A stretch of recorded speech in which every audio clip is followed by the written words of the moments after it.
الذين صبروا وعلى ربهم يتوكلون الذين صبروا وعلى ربهم يتوكلون وكأين من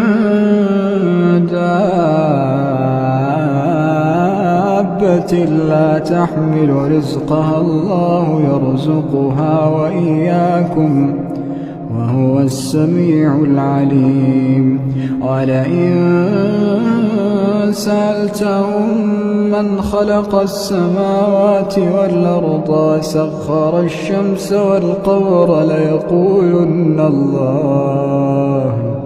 فأنى يؤفكون الله يبسط الرزق لمن يشاء من عباده